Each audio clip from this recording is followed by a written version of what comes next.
सीमा और हेमंत की शादी को 4 महीने हो चुके थे। शादी से पहले सीमा बहुत खुश रहती थी, लेकिन अब धीरे-धीरे उसके चेहरे की खुशी कहीं गायब सी हो गई थी।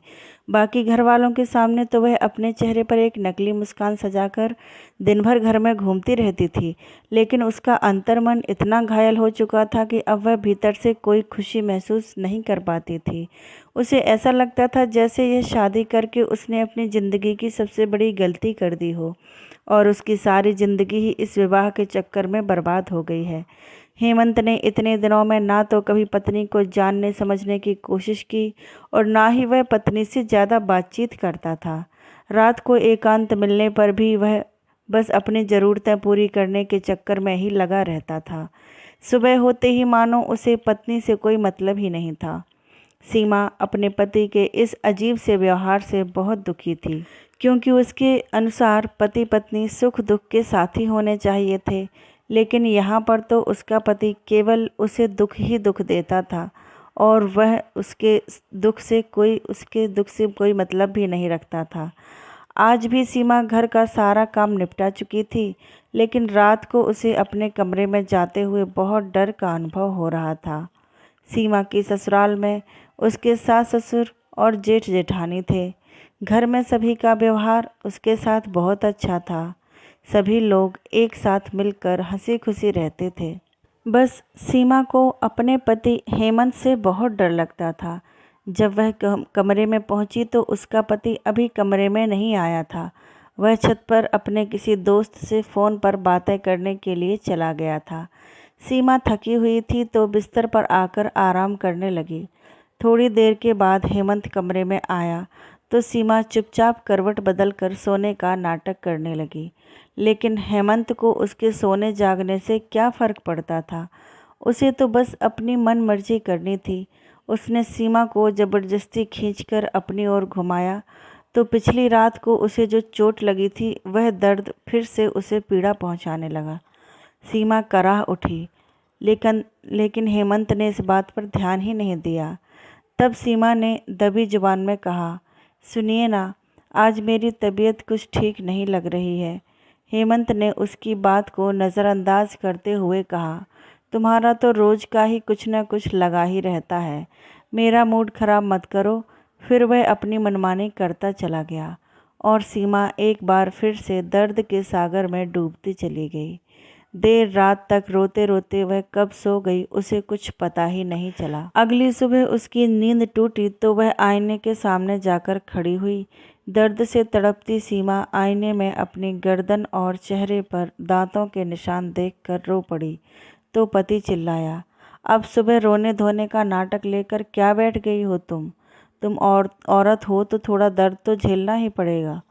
अब मैं अपनी पत्नी पर भी हक नहीं जमा सकता क्या?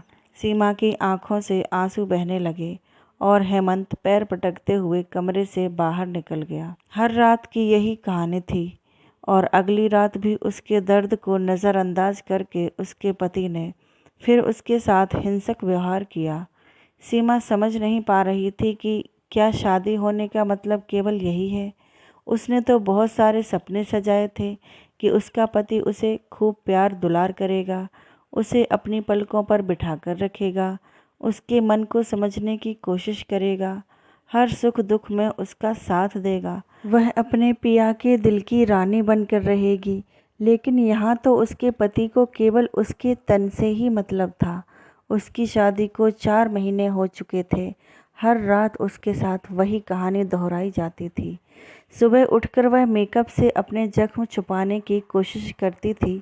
घर में सबको यही लगता था कि अभी वह नई नवेली दुल्हन है, इसलिए वह खूब मेकअप करती है। उसकी जेठानी भी उसे चिढ़ाती रहती थी। सास भी मुंह दबाकर हंस पड़ती थी, लेकिन किसी को भी नहीं पता था कि बंद कमरे में उसके साथ क्या होता है। उस समय तो वह भी फीकी सी मुस्कान के साथ शर्मा कर रह जाती थी, लेकिन भीतर ही भीतर दर्द के मारे उसका दिल फटने लगता था। शर्म के मारे वह अपनी तकलीफ़ किसी को भी नहीं बता पाती थी। एक जख्म भरता नहीं था, दूसरा जख्म उसे मिल जाता था। हर सुबह उसका बदन दर्द से फटा रहता था और अब तो जैसे उसे दर्द की आदत सी हो गई थी।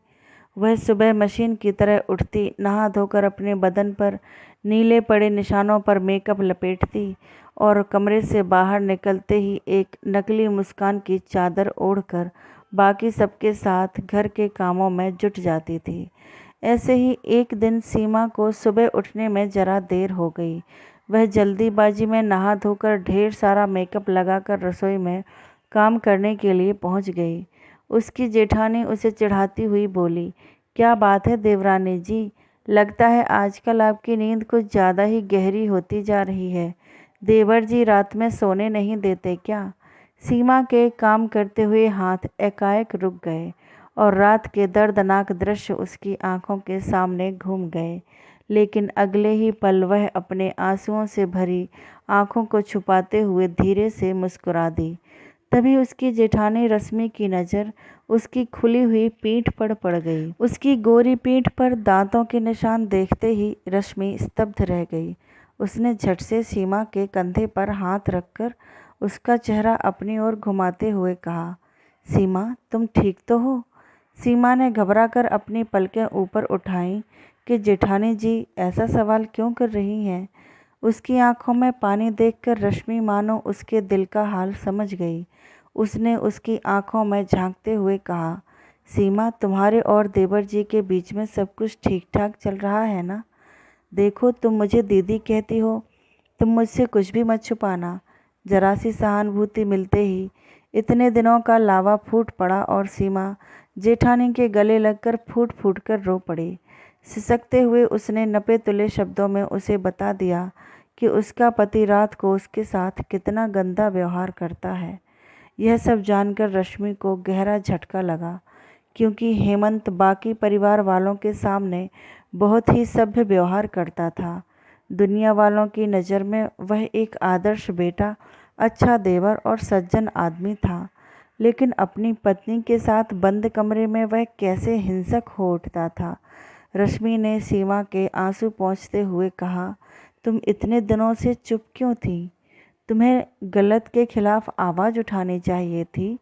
तुम मुझसे बात कर सकती थी, या फिर मम्मी जी को बता सकती थी, या अपने घर में किसी को बता सकती थी। सीमा नज़र चुराते हुए बोली, दीदी मुझे शर्म आती थी।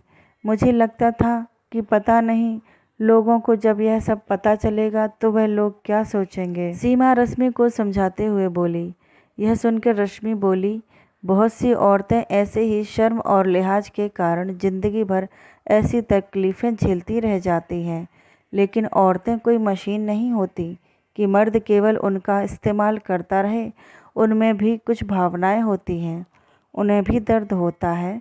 अगर पति को ऐसा लगता है कि पत्नी पर उसका अधिकार है, तो पत्नी का ध्यान रखना भी तो उसका फ़र्ज बनता है ना। तुम्हारे पति ने तुम पर अधिकार तो जता लिया, लेकिन क्या तुम्हारे प्रति कोई फ़र्ज निभाया?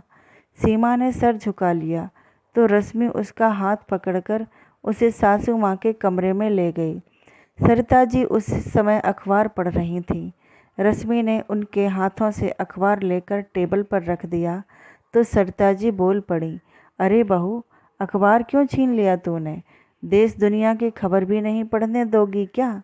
रश्मि उनके पास बैठते हुए बोली, मम्मी जी, देश दुनिया की खबर बाद में पढ़ लीजिएगा, पहले यह देखिए कि आपके घर में क्या हो रहा है।